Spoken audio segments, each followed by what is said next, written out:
జనం నమ్మకమే అతని పెట్టుబడి. చిట్టీలు వేసిన అమాయకులకు కుచ్చుటోపి ఏకంగా 100 కోట్లు దోచేసి బిచాణ ఎత్తేసిన తాపీ మేస్త్రి.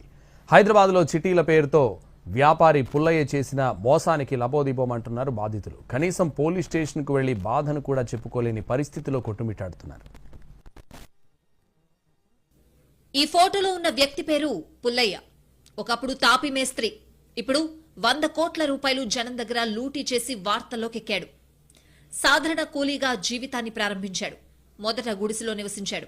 తర్వాత తన మాటలతో అందరినీ ఆకట్టుకున్నాడు. తాపీ మేస్త్రి కాస్త చిట్టీల వ్యాపారిగా అవతారమెత్తాడు. ఆ తర్వాత ఫైనాన్సర్గా మారాడు. తన మాయమాటలతో చిట్టీలు నడుపుతూ కోట్ల రూపాయలను వసూలు చేశాడు. హైదరాబాద్, గుంటూరులో ఉన్న చాలా మంది బడా బాబులను ఆకర్షించాడు. రాత్రికి రాత్రి దాదాపు 100 కోట్ల రూపాయలతో బిచాణా ఎత్తేశాడు. నమ్మిన వాళ్లను నట్టేటా ముంచేశాడు. చిట్టీల వ్యాపారి పుల్లయ్య దాదాపు 700 మంది దగ్గర నుంచి డబ్బులు వసూలు చేసినట్లు తెలుస్తోంది.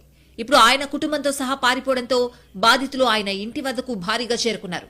తమకు న్యాయం చేయాలని కోరుతున్నారు. నాకు 15 లక్షల చీటీలు ఆయన దగ్గరే ఉన్నాయి. మేము రిక్షా కార్మికులు ఇంటింటికి వెళ్ళి చెత్త కలెక్షన్ చేసుకుని వచ్చి రూపాయి కూడి పెట్టి ఆయన దగ్గర పెట్టినాం.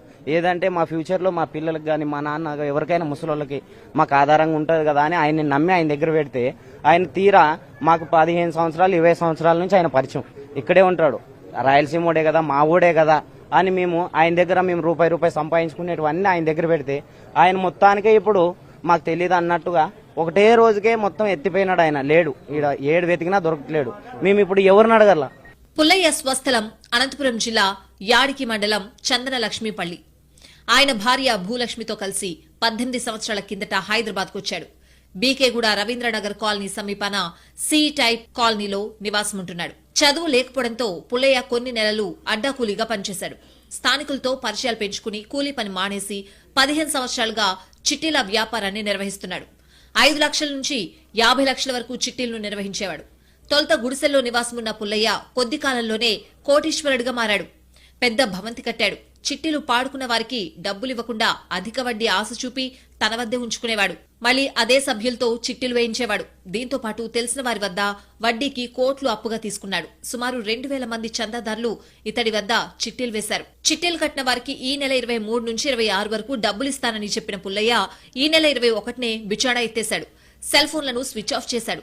దాదాపు 700 మందికి పైగా బాధితులు అతడి నివాసం వద్దకు చేరుకుని పరస్పరం గోడు వెళ్లబోసుకున్నారు. మేము 20 లక్షల సీటు వేసినాం సార్. ఇప్పుడు 20 నెలలు అయింది. ఇంకొక 5 నెలలు అయింటే మన వచ్చేది సీటీ.